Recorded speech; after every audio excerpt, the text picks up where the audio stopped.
Selamat siang, Bapak Ibu yang terkasih dalam Tuhan. Mungkin Ibu yang di belakang boleh maju ke depan dulu, boleh Ibu. Isi yang di depan, terima kasih. Dimas juga ya, gitu ya, boleh maju ke depan, silakan.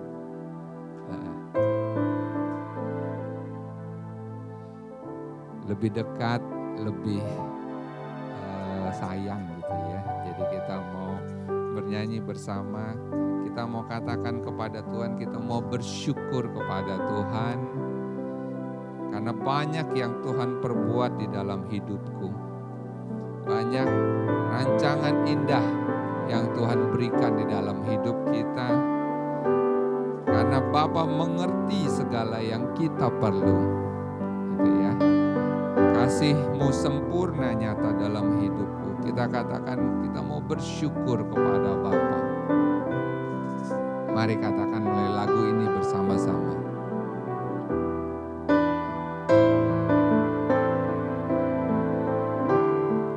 Ku bersyukur Bapa, katakan kepada Tuhan. Ku bersyukur Tuhan buat kasih setia-Mu di dalam hidupku. Ku bersyukur, katakan kepada Tuhan, ku bersyukur. Bersyukur Bapa, ku bersyukur Tuhan.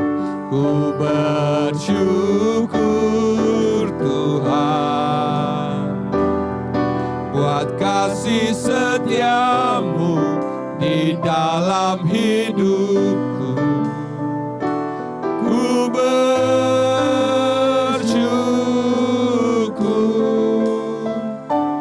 Tuhan. Saya undang semua bangkit berdiri, kita mau katakan kepada Tuhan, banyak yang Kau perbuat.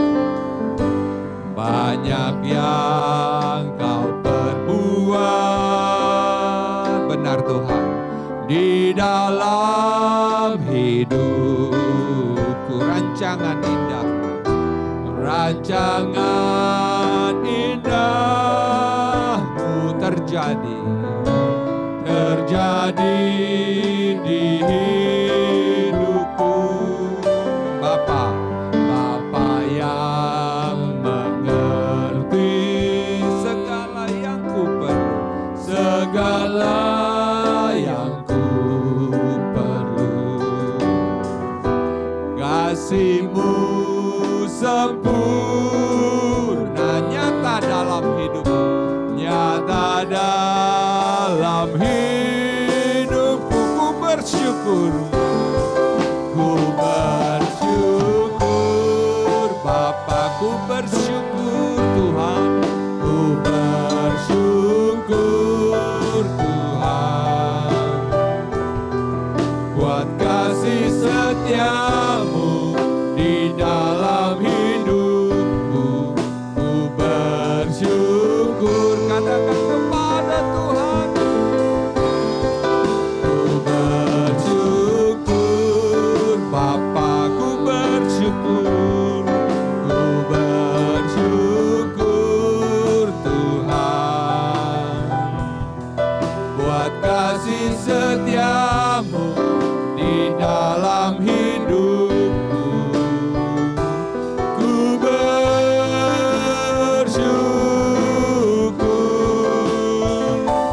Tuhan, ku bersyukur. Ku bersyukur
Kami bersyukur kepada-Mu Tuhan, buat kasih dan anugerah-Mu kepada kami sampai dengan saat ini.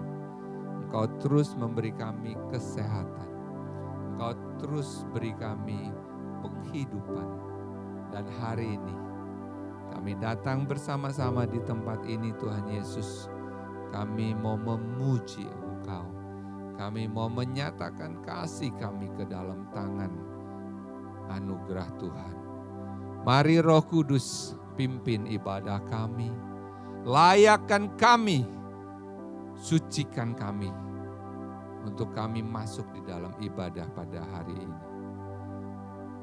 Terima kasih Tuhan, biarlah segala hal pujian yang kami berikan dan kami nyanyikan, itu menjadi dupa yang harum ke hadapan Tuhan. Biarlah firman Tuhan yang ditabur oleh Pak Aswin boleh menjadi berkat bagi kami semua. Inilah waktunya Tuhan, kami terus memuji dan menyembah Engkau. Di dalam nama Yesus, Tuhan dan Juru Selamat kami yang hidup, kami berdoa dan mengucap syukur, haleluya. Amin. Kita tetap bangkit berdiri ya, boleh ya, kita tetap bangkit berdiri. Kita mau katakan, biar bumi akan berlalu tetapi Yesusku tetap ada dan tidak pernah ingkar janji. Boleh tepuk tangan saudara.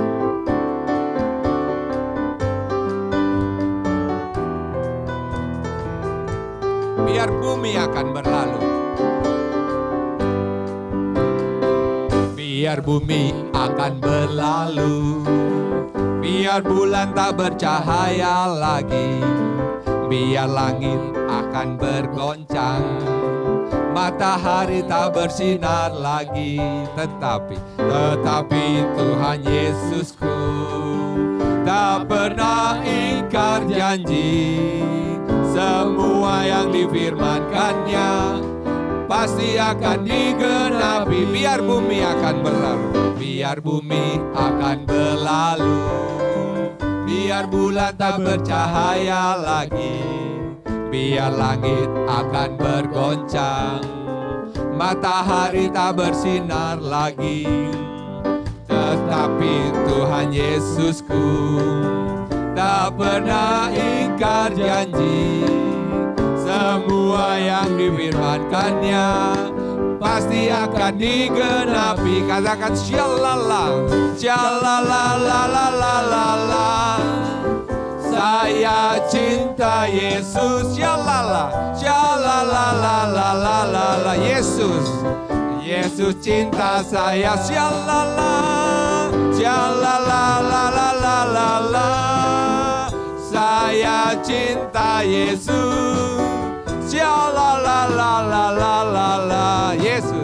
Yesus cinta saya. Biar bumi akan berlalu, biar bumi akan berlalu. Amin saudara.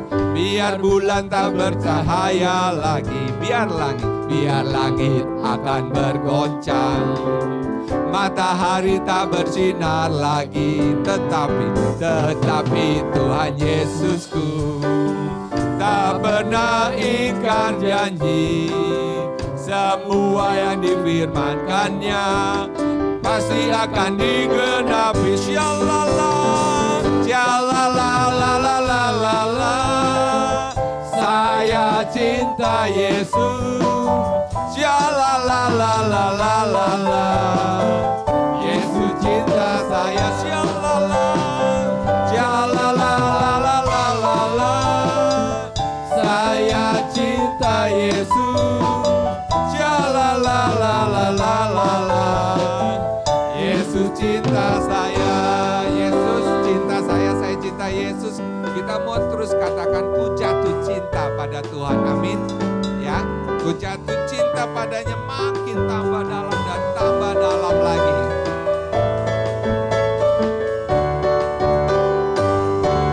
Ku jatuh cinta padanya, tambah dan dalam dan tambah dan dalam lagi. Ku jatuh cinta padanya, tambah dan dalam dan tambah dan dalam lagi. Yesus indah dan indahlah, oh indah, oh cintanya antara Allah dan aku. Ku jatuh cinta padanya, tambah dan dalam dan tambah dan dalam lagi. Hanya Yesus, hanya Yesus, hanya Yesus, hanya Yesus. Pujaanku, katakan, hanya Yesus, hanya Yesus, hanya Yesus. Ya Allahku, hanya Yesus Rajaku. Hanya Yesus, hanya Yesus, hanya Yesus. Ya Rajaku, hanya Yesus, oh hanya Yesus kekasihku. Ku jatuh cinta padanya, ku jatuh cinta padanya, tambah dan dalam dan tambah dan dalam lagi. Ku jatuh cinta padanya, tambah dan dalam dan tambah dan dalam lagi. Yesus indahnya indahlah semakin indah. Oh cintanya antara Allah dan aku. Ku jatuh cinta padanya, tambah dan dalam dan tambah dan dalam lagi. Hanya Yesus, hanya Yesus, hanya Yesus. Pujaanku, hanya Yesus Allahku. Hanya Yesus, hanya Yesus, hanya Yesus. Ya Allahku, hanya Yesus Rajaku. Hanya Yesus, hanya Yesus, hanya Yesus. Ya Rajaku, hanya Yesus, oh hanya Yesus kekasihku. Sekali lagi, hanya Yesus, hanya Yesus, hanya Yesus, hanya Yesus. Pujaanku, hanya Yesus Allahku. Hanya Yesus, hanya Yesus, hanya Yesus. Ya Allahku, hanya Yesus Raja kami. Hanya Yesus, hanya Yesus, hanya Yesus. Ya Rajaku, oh hanya Yesus, oh hanya Yesus kekasihku. Hanya Yesus, hanya Yesus, oh hanya Yesus kekasihku. Sekali lagi katakan, oh hanya Yesus, oh hanya Yesus kekasihku. Oke, boleh tepuk tangan kepada Tuhan. Amin, haleluya saudara. Hanya Yesus kekasih kita. Kita mau siapkan hati kita mau katakan kasih yang terindah. Hati yang mulia hanya ada di dalam Tuhan. Karena karya terbesar yang Tuhan berikan ketika pengorbanannya ada ketika Yesus mati di kayu salib buat kita semua. Katakan melalui lagu ini untuk kita siapkan diri kita untuk masuk ke dalam firman Tuhan.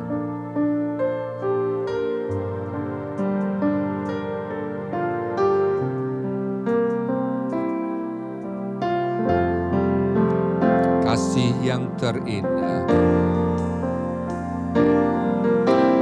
kasih yang terindah, hati yang mulia hanya kutemukan, hanya kutemukan di dalam-Mu, Yesusku, Yesusku. Pujian dari hatiku selalu di setiap waktuku,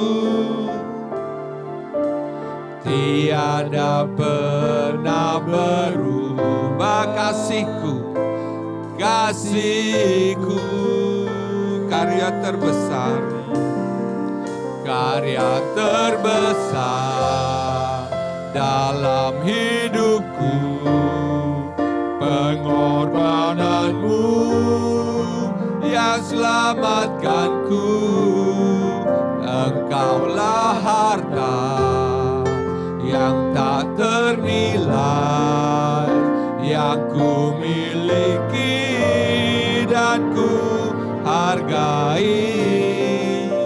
Yesus, Engkau ku kagumi. Kita serukan dengan lebih kepada Tuhan. Kasih yang terindah, hati yang mulia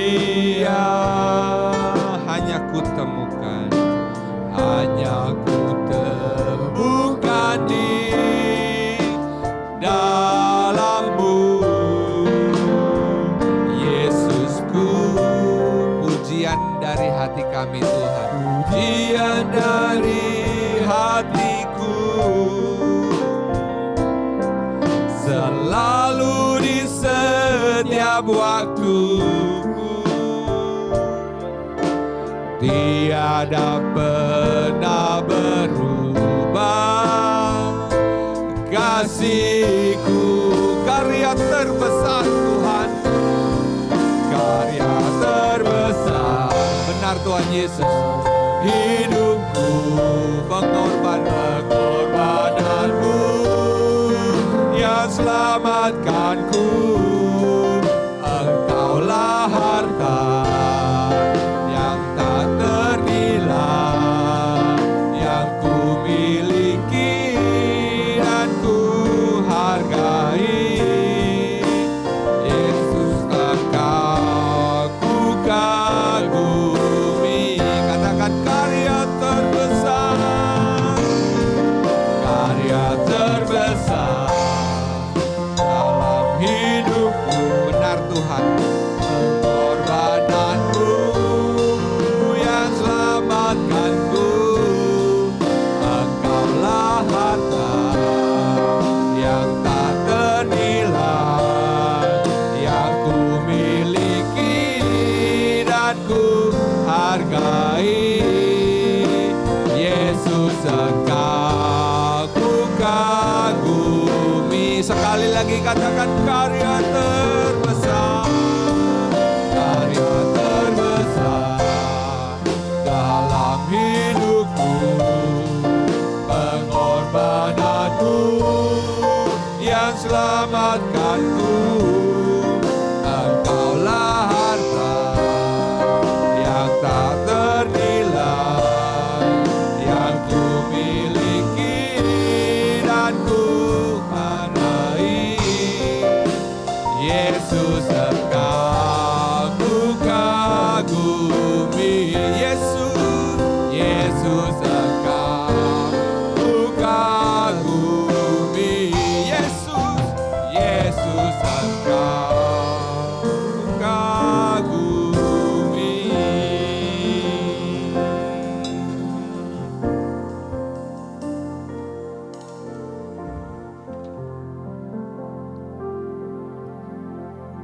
Mari kita menundukkan kepala, kita berdoa.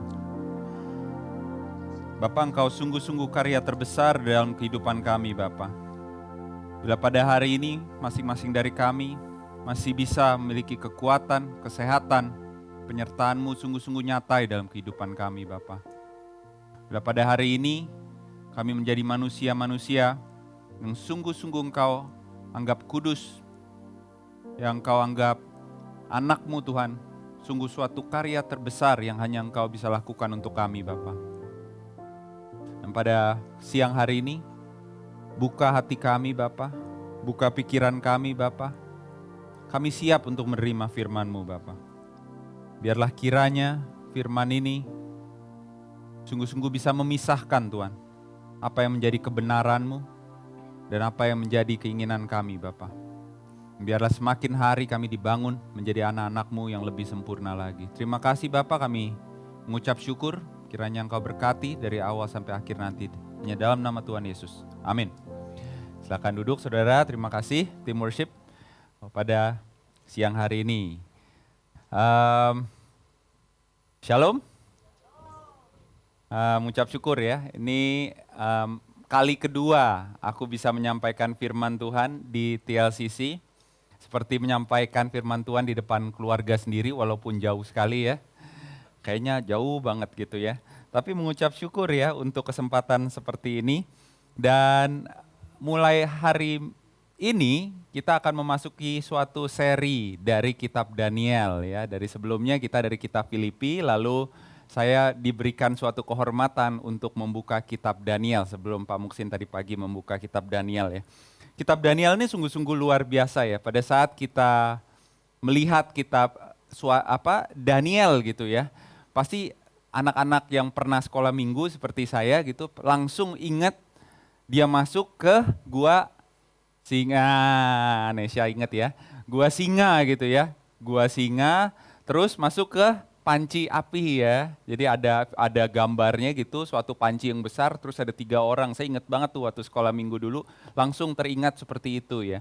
Jadi pada waktu kita mendengar kata nama Daniel, yang kita ingat adalah suatu iman yang kuat ya, iman yang tahan di dalam segala situasi. Nah, itulah Daniel. Maka pagi hari ini aku memberikan suatu judul ya, adalah iman dalam tekanan ya.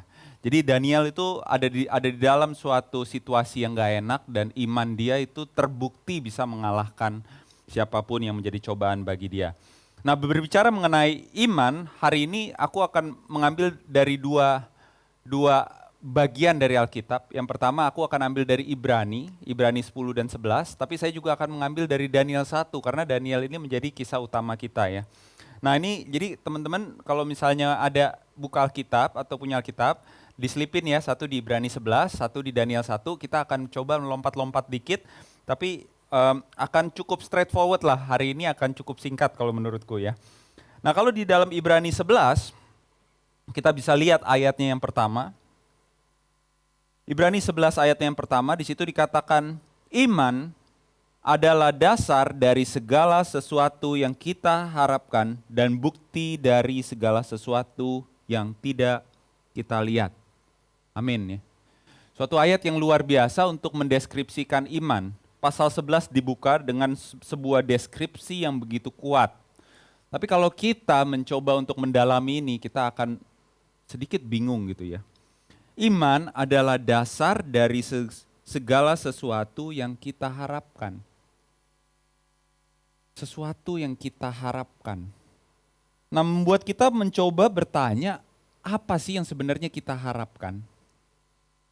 Apa yang kita harapkan? Apakah yang kita harapkan itu suatu kenikmatan hidup, kesuksesan, kekayaan? Apa sih yang kita nikmati sebenarnya? Pertanyaannya kan itu. Nah, kalau kita melihat ke ayat sebelumnya, maka di situ kita bisa melihat bahwa di pasal 10 adalah iman kepada Kristus Yesus yang adalah persembahan yang sempurna di dalam Ibrani 10. Maka kita mendapat suatu jawaban bagi seorang Kristen, iman di dalam Kristus Yesus yang menyelamatkan kita, dan itu yang kita harapkan. Hanya itu yang bisa kita harapkan. Jadi ini menjadi suatu dasar ya, dasar bagi kita semua orang-orang Kristen bahwa kita harus memiliki iman di dalam Kristus Yesus. Itu udah cukup ini ya, udah cukup menjawab ya. Jadi mudah sekali untuk secara teoritis untuk kita melihat bahwa iman di dalam Kristus Yesus yang menyebabkan saya menjadi orang Kristen ya. Nah kalau kita lihat di pasal yang 10, nanti saudara-saudara bisa baca di rumah, itu dijelaskan ya bagaimana orang-orang dahulu itu masih terus membakar kurban. Masih terus membakar kurban, dan kurban itu menjadi persembahan untuk mereka dari bulan ke bulan.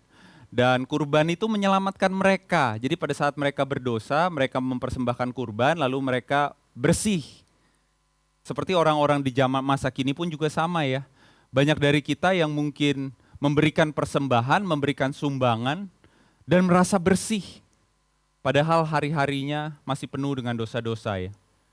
Jadi sering sekali seperti itu, dan di masa-masa itu persis yang dilakukan seperti itu.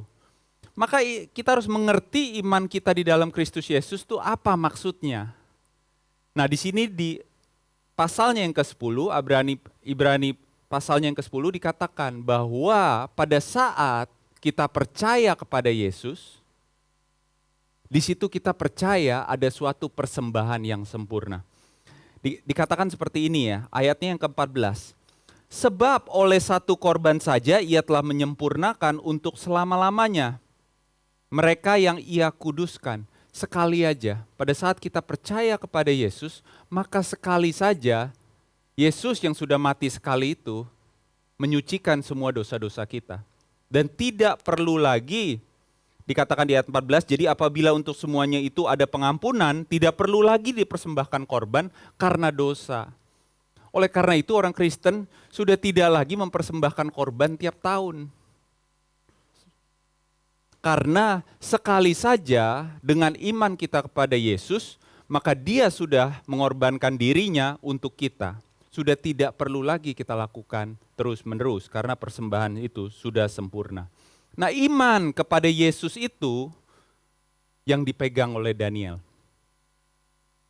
Iman kepada Yesus itu yang sungguh-sungguh dia pegang dan dia tidak berkompromi terhadap iman itu. Maka kalau kita lihat di pasalnya yang ke-11, Ibrani pasal yang ke-11, di situ diberikan beberapa contoh ya. Di situ ada, kalau misalnya nanti saudara bisa baca di rumah, di situ dikatakan ya, ayat 4, karena Imam Habel, lalu cerita Habel.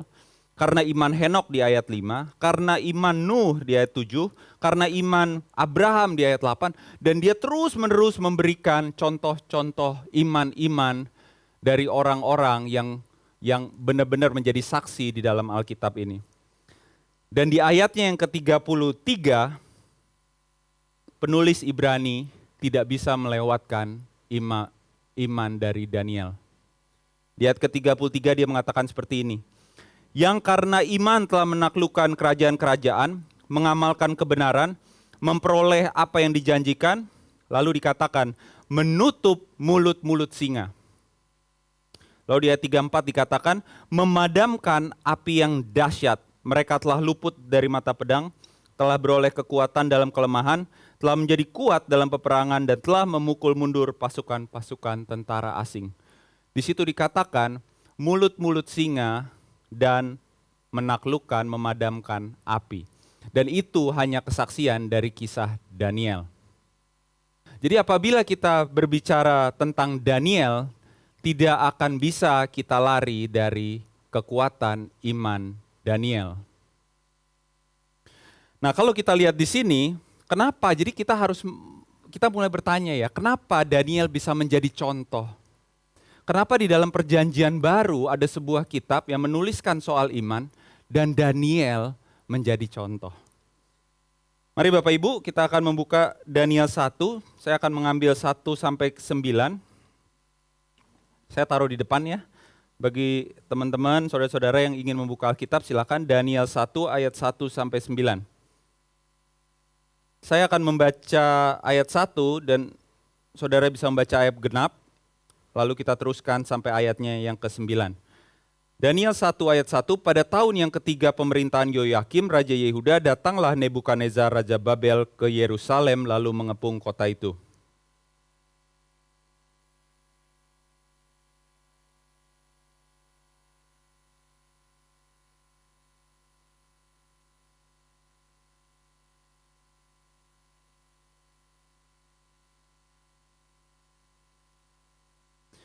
Lalu raja bertitah kepada Aspenas, kepala istananya, untuk membawa beberapa orang Israel yang berasal dari keturunan raja dan dari keturunan bangsawan.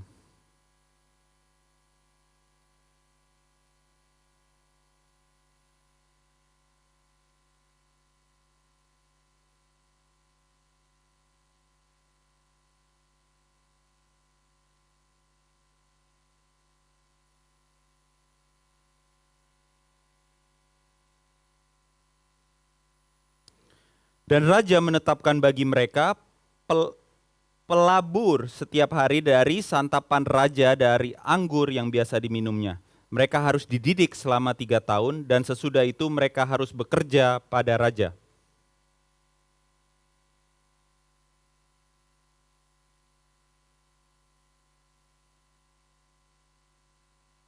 Pemimpin pegawai istana itu memberi nama lain kepada mereka. Daniel dinamainya Belsazar, Hananya dinamainya Sadrak, Misael dinamainya Mesak, dan Azaria dinamainya Abednego.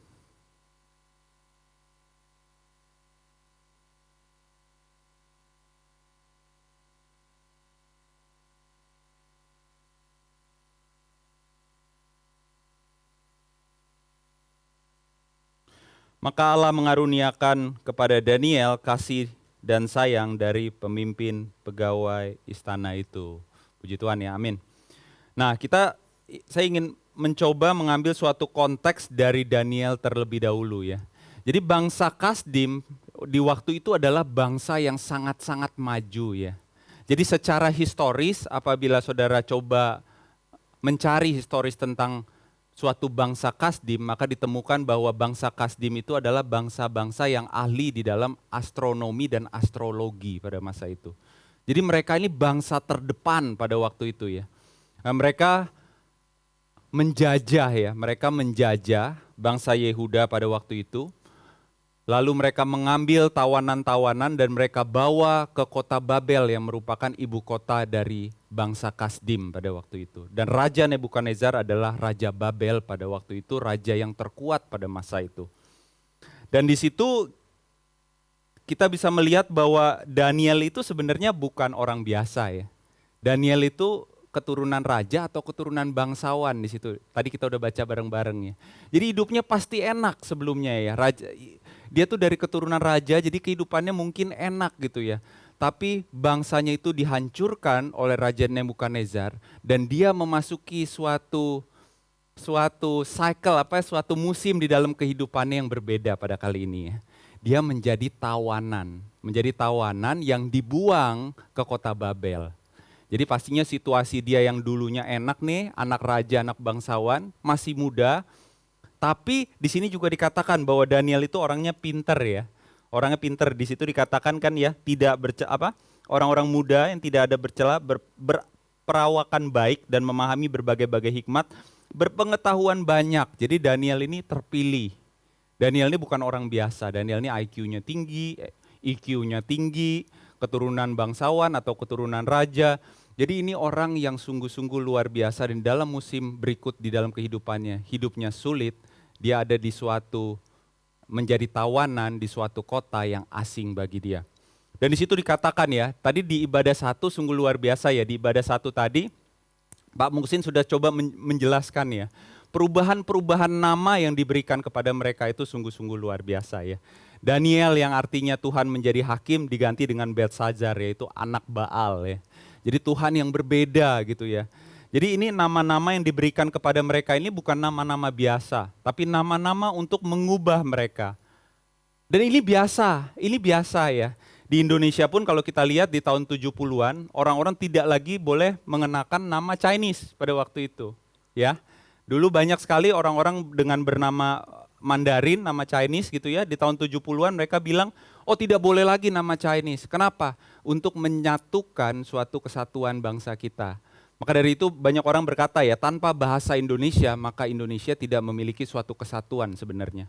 Karena banyak sekali bahasa dan orang berbicara secara berbeda-beda gitu ya.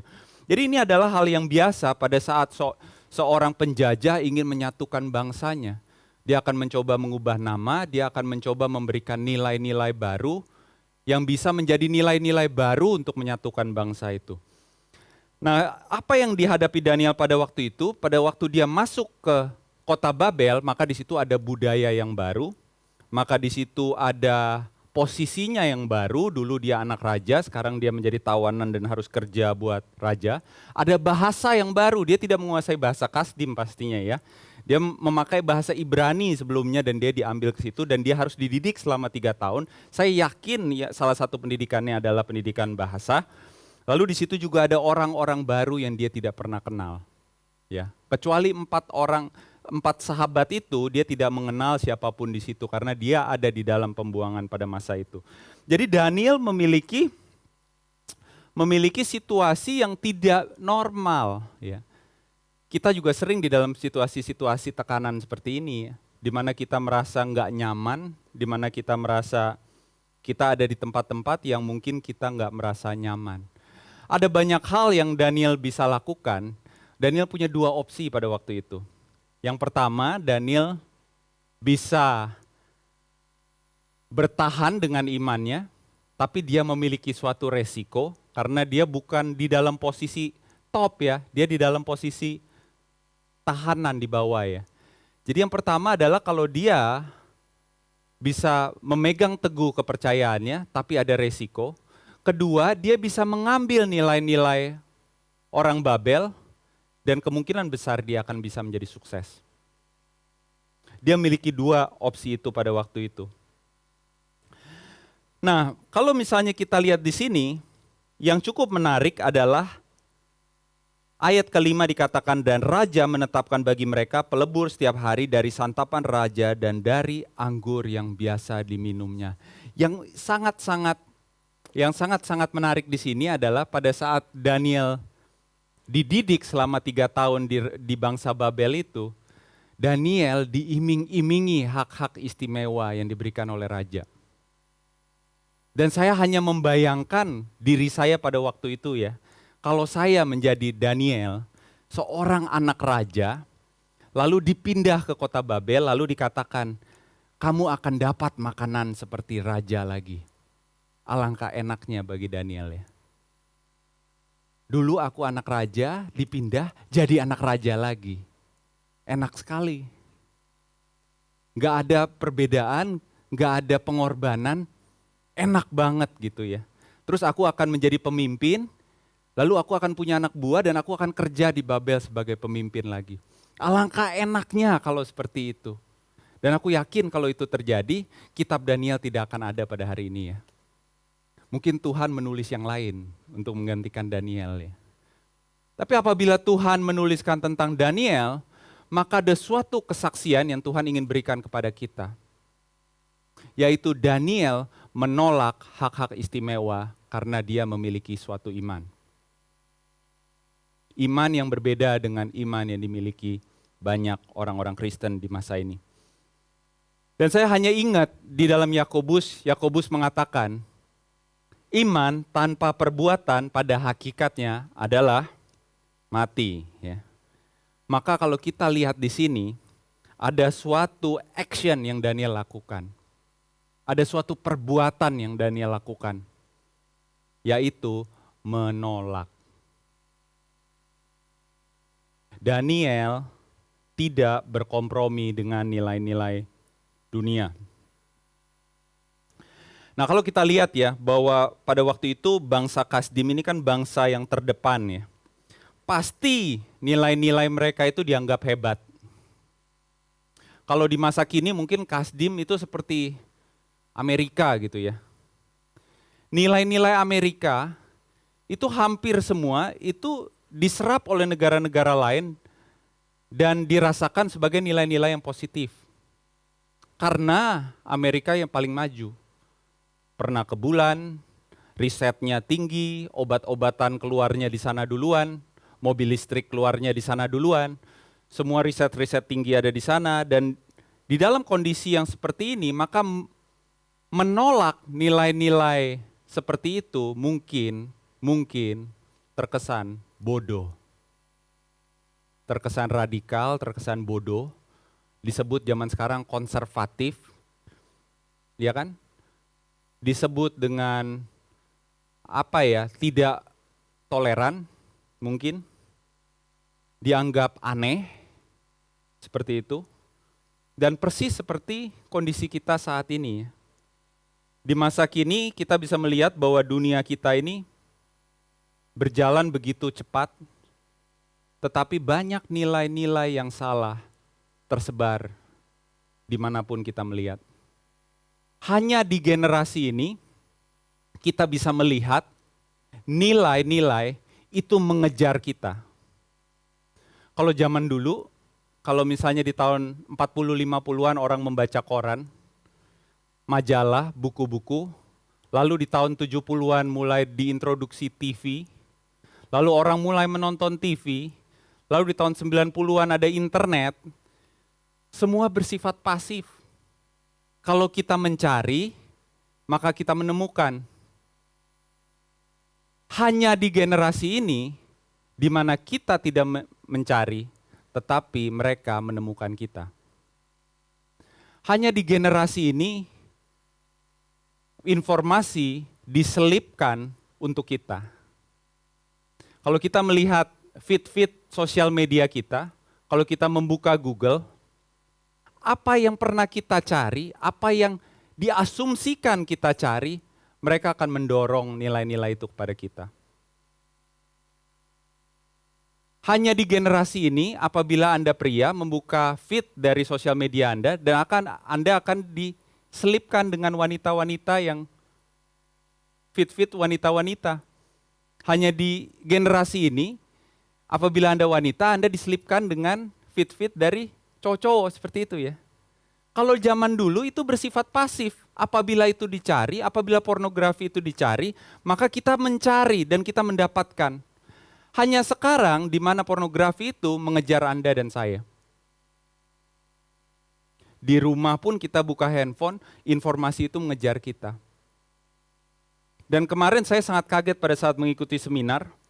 Di tahun 2022, generasi X dan generasi Alpha sekarang itu memiliki rata-rata pemakaian gadget 8 jam 20 menit satu hari. 8 jam 20 menit satu hari. Jadi kalau kita punya 24 jam, 8 jam kita tidur, maka setengah waktu kita ada di depan handphone begitu saja. Dan itu nilai-nilai dunia pasti terselip di situ.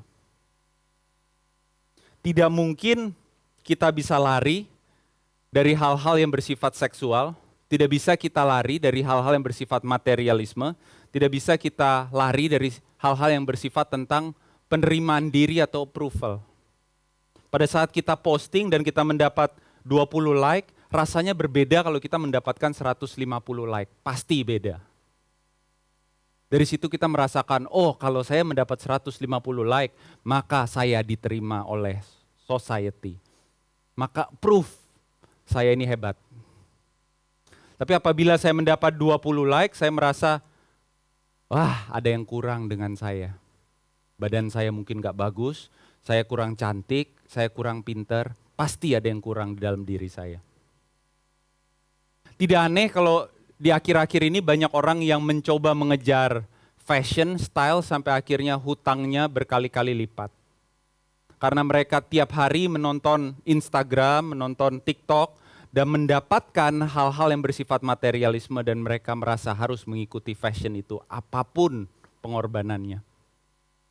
Tidak aneh bagi kita. Dan semakin hari nilai-nilai dunia terus mereka selipkan sampai kita merasa itu adalah hal yang normal. Ya. Obama, ex-presiden Amerika, berputar keliling dunia hanya ingin membuat orang toleran terhadap LGBT. Hal yang aneh, 20 tahun lalu apabila itu terjadi, pasti orang ribut. Tapi hari ini orang mulai merasa, iya kita harus toleran. Kalau kita nggak toleran, kita pasti salah. Ada sikap seperti itu. Kalau kita lihat secara sejarah, kalau ada yang tahu lagu rap ya, lagu rap itu di tahun 90-an itu, pada waktu itu lagu rap itu dipenuhi dengan message-message yang bersifat gangster, penembakan, pembunuhan, dan pada waktu itu benar-benar orang hitam tuh saling bunuh pada waktu itu tahun 90-an. Jadi orang hitam itu di jalan benar-benar tembak-tembakan, timur lawan barat, ada yang mati, gangster-gangster besar, penyanyi-penyanyi besar ada yang mati. Lalu pemerintah mengatakan, jangan lagi kalian membuat lagu-lagu yang bersifat gangster. Maka mereka mulai menciptakan lagu-lagu yang bersifat seksual. Dan tebak, tahun 2019 saya ke Memphis, 1 dari 5 orang anak orang hitam tidak punya orang tua, tidak punya papa. Ya. Karena begitu besar dampak lagu-lagu, Hollywood, sosial media terhadap nilai-nilai yang kita pegang pada hari ini. Kalau kita lihat film-film yang besar seperti James Bond memiliki nilai apa? Action, cewek, dan seks. Itu aja. Dan itu yang menjadi nilai-nilai di mana film itu menjadi box office. Dan nilai-nilai itu akan kita bawa. Saya sendiri ya, saya secara pribadi, pada saat saya bertumbuh di Australia gitu ya, karena di Australia itu begitu terbuka, saya sekolah di sekolah Kristen, tapi tidak boleh diajarkan agama gitu ya.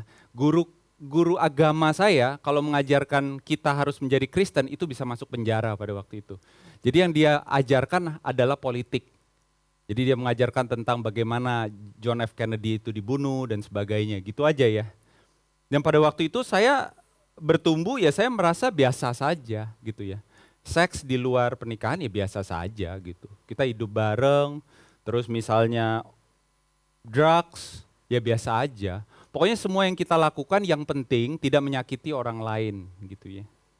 Ada beberapa pengalaman di mana polisi itu melihat drugs itu ya, polisi juga merasa ya kamu konsumsi atau untuk dijual. Kalau kamu konsumsi sendiri ya nggak masalah. Ya memang seperti itu nilainya.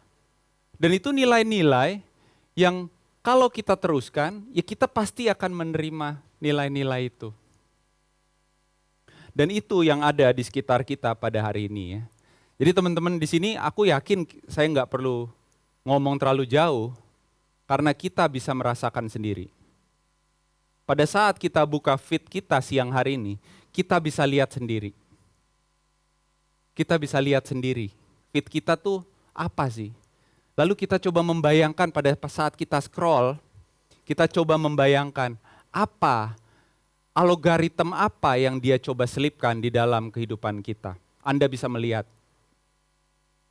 Pada saat ada penyelipan, Anda bisa melihat nilai-nilai apa yang dicoba untuk dimasukkan kepada saya. Dan saya yakin kita semua tahu apa yang dimaksud pada siang hari ini. Nah, Daniel di dalam kitabnya yang pertama memberikan kita suatu contoh yang luar biasa. Bagaimana suatu iman yang didemonstrasikan dengan penolakan nilai-nilai dunia yang tidak sesuai dengan nilai Tuhannya pada hari ini. Nah, nilai-nilai yang kita lihat di sini banyak hal ya, di bangsa Babel itu banyak nilai-nilai yang pastinya dicoba. Tuhannya aja udah lain ya, Tuhannya udah lain, bahasanya lain, dan banyak nilai-nilai yang dicoba untuk dimasukkan kepada Daniel di situ. Tetapi kita harus melihat ya, bahwa Daniel ini kan dibuang, Daniel ini kan minoritas. Ya, Daniel ini kan minoritas, Daniel ini dibuang. Berbeda dengan kita, walaupun kita merasa minoritas di Indonesia, tetapi Kristen adalah agama yang terbesar di dunia. Gitu ya. Walaupun secara tren kalau kita melihat kekristenan terus-menerus menurun. Tapi kalau kita menyamakan kisah kita dengan kisah Daniel, karena kalau kita lihat Raja Israel pada suatu saat pun adalah raja yang terbesar pada waktu itu ya. Pada waktu sebelum generasi Daniel, ada generasi Salomo di mana kerajaan ini adalah kerajaan terbesar di dunia. Mungkin kekristenan sekarang adalah agama yang terbesar di dunia. Tapi akan ada saatnya kekristenan terus-menerus akan tergerus sampai kita ada di kisah Daniel ini. Tetapi yang terpenting yang kita bisa pelajari dari kisah Daniel, kekristenan mungkin bisa menurun terus-menerus, tetapi yang paling penting, apakah orang Kristen memiliki iman Kristen? Karena percuma sebuah agama itu meningkat kalau setiap orang Kristennya tidak memiliki iman Kristen.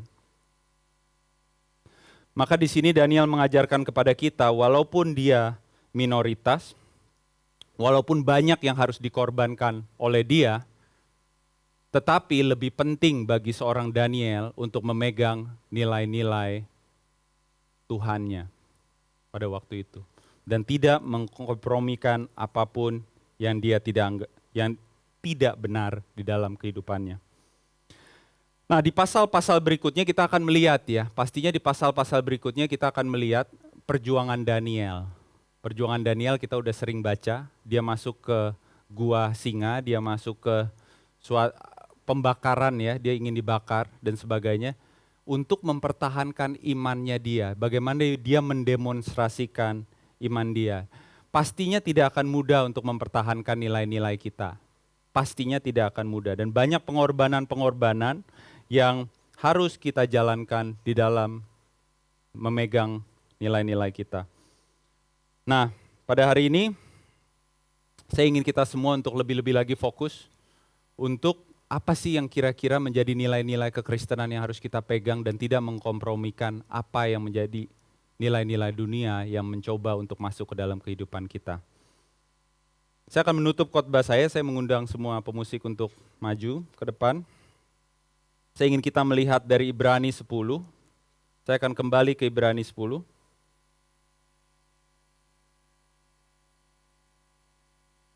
Ibrani 10 ayatnya ke-38. Di situ dikatakan,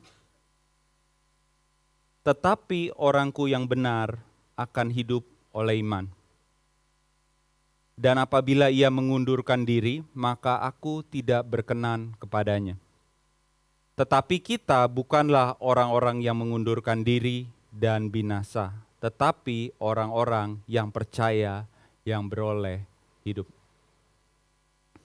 Saya ingin mengatakan bahwa Tuhan ingin kita berhasil dalam iman kita. Saya ingin mengatakan bahwa Tuhan sungguh-sungguh ingin kita berhasil dalam iman kita. Di situ dikatakan, apabila ia mengundurkan diri, apabila kita mengundurkan diri, maka aku tidak berkenan kepadanya, maka Tuhan tidak berkenan lagi kepada kita. Tapi di ayat yang ke-39, Tuhan mengatakan kita bukanlah orang-orang yang mengundurkan diri dan binasa. Kalau pada hari ini kita mengaku bahwa kita adalah orang-orang Kristen, apa nilai-nilai kita? Apa yang kita pegang? Karena tidak bisa kita menjadi orang Kristen, tetapi tidak memiliki nilai Kristen. Tidak bisa kita menjadi orang Kristen dan memegang nilai dunia. Jadi pada hari ini saya ingin kita semua untuk sungguh-sungguh melihat apakah ada dosa-dosa kecil yang kita anggap kecil, apakah ada kompromi-kompromi nilai-nilai yang kita anggap ya namanya toleran, kita harus mengerti. Ya begini doang, kan Tuhan juga tahu. Apakah ada pemikiran-pemikiran yang salah yang hari ini harus kita buang?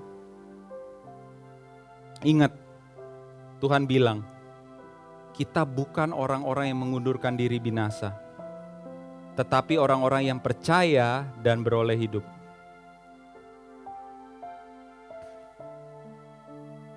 Jangan kita buka pikiran-pikiran kita dengan kotoran-kotoran yang masuk terus-menerus. Tapi kita harus bisa membangun relasi dengan Tuhan. Membaca firman, membangun relasi, mencoba menaati setiap hari, mengaku dosa kita, terus-menerus kita lakukan itu hari demi hari. Supaya kita mengerti bahwa apa sih yang Tuhan inginkan dalam kehidupan kita. Dan seperti apa yang terjadi di kitab Daniel, kita harus yakin bahwa hanya Tuhan yang bisa meninggikan dan menurunkan kita. Kita harus yakin bukan dunia yang meninggikan kita, tapi hanya Tuhan yang bisa meninggikan kita. Mari kita tunduk kepala dan kita akan berdoa.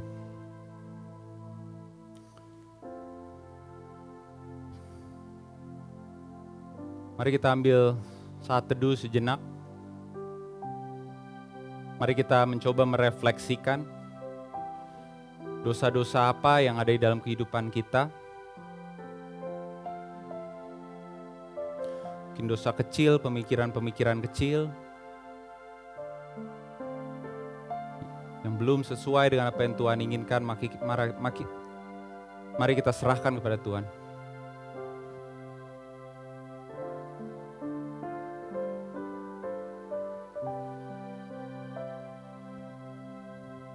Mari kita refleksikan nilai-nilai yang kita miliki pada hari ini. Apa saja yang sudah kita kompromikan, dan berdoalah kepada Tuhan bahwa kita ingin terus berada bersama dengan Tuhan.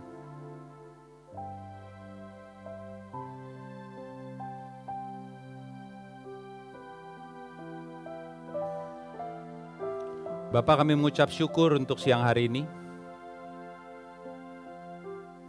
Terima kasih untuk firman-Mu yang mengajarkan kami untuk terus setia hanya kepadamu, Bapa. Terima kasih untuk firman-Mu yang mengajar kami untuk lebih-lebih lagi taat hanya kepadamu, Bapa.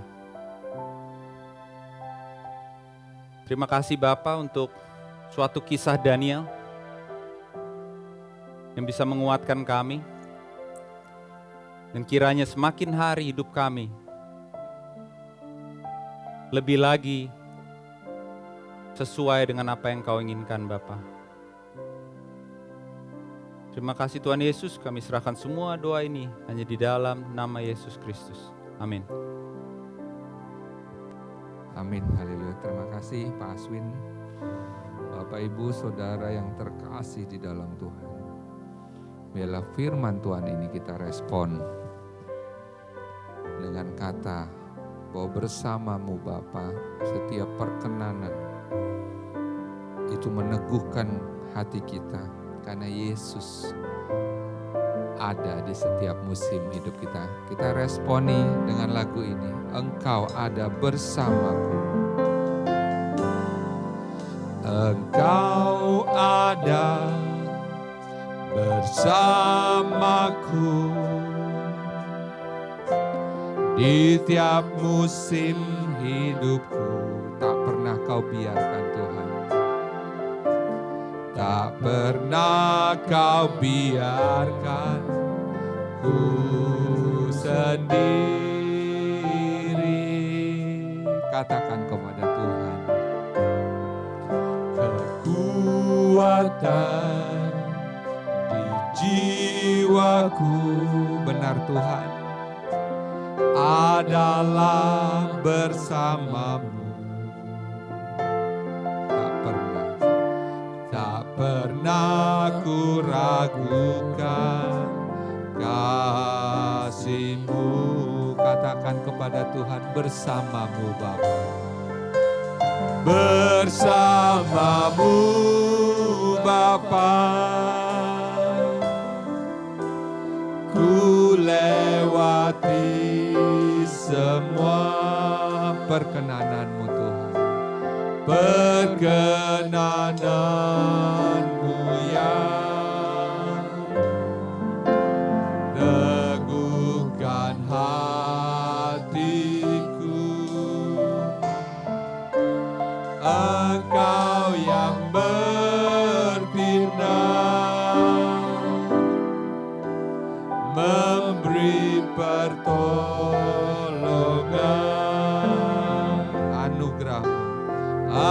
Anugerah-Mu besar melimpah bagiku. Katakan sekali lagi melalui lagu ini. Katakan kepada Tuhan. Engkau ada bersamaku di setiap musim hidupku. Tak pernah Kau biarkan ku sendiri. Benar Tuhan, kekuatan kami. Kekuatan di jiwaku adalah bersamamu.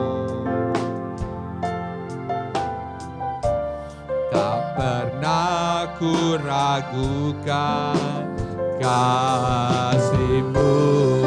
Bersamamu Bapa, bersamamu Bapa, ku lewati semua perkenanan-Mu yang teguhkan hatiku. Engkau yang bertindak. Engkau yang bertindak, memberi pertolongan, memberi pertolongan.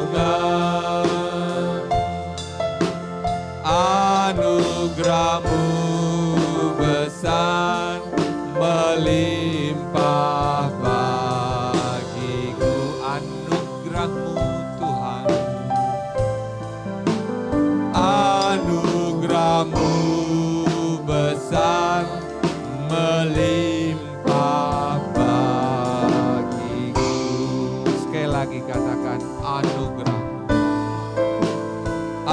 Anugerahmu besar melimpah bagiku. Amin, haleluya. Biarlah firman Tuhan pada siang hari ini menguatkan kita untuk terus seperti Daniel. Amin. Kita akan memberikan yang terbaik bagi Tuhan. Bisa Pak Ardi melayanan kita pada siang hari ini. Kita berdoa Bapak Ibu. Tuhan, inilah waktu kami memberikan persembahan dan persepuluhan kami kepada Tuhan. Pimpin dan berkati setiap tangan yang memberi dan tangan-tangan yang belum memberi juga Tuhan. Pakailah harta benda ini untuk kebenaran dan meluaskan kerajaan-Mu Tuhan melalui gereja kami, The Light Community Church. Terima kasih Tuhan Yesus, terpujilah nama-Mu. Di dalam nama Yesus, haleluya. Amin.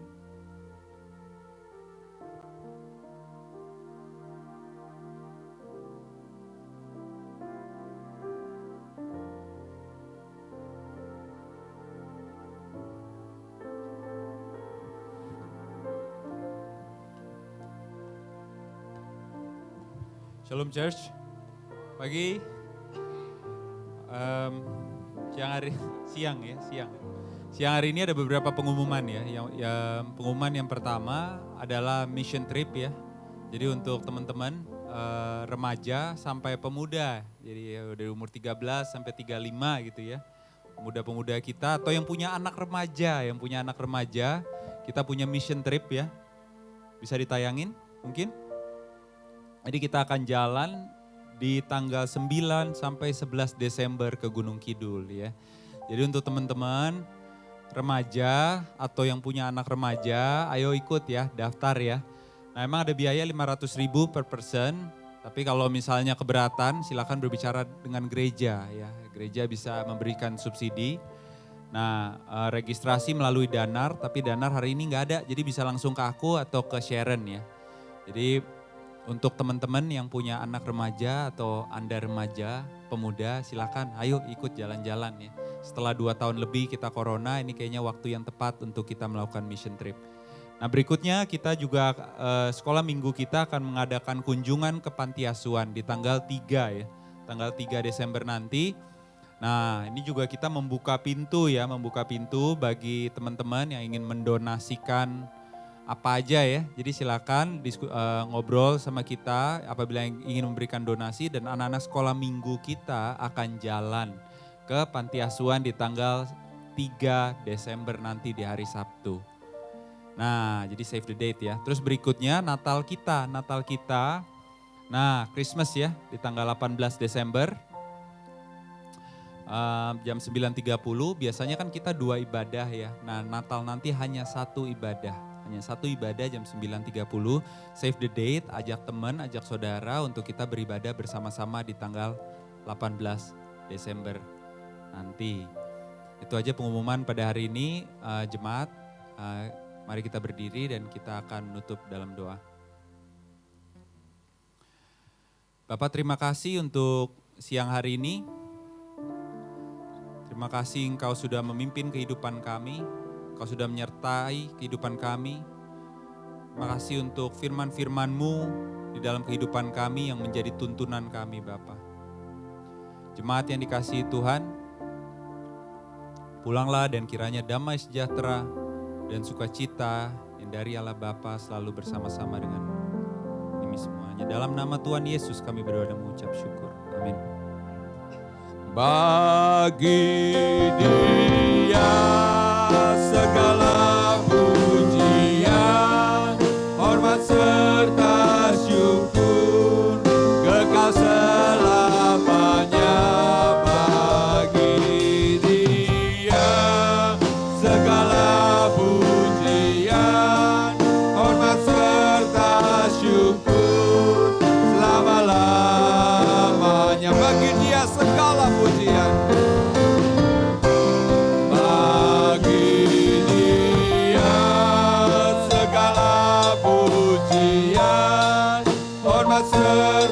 syukur kekal selamanya bagi Dia. Segala pujian, hormat serta syukur selama-lamanya, selama-lamanya, selama-lamanya, selama-lamanya, selama-lamanya. Ibadah sudah selesai, Bapak Ibu Saudara boleh ambil saat teduh sebelum meninggalkan ruangan kebaktian kita pada siang hari ini.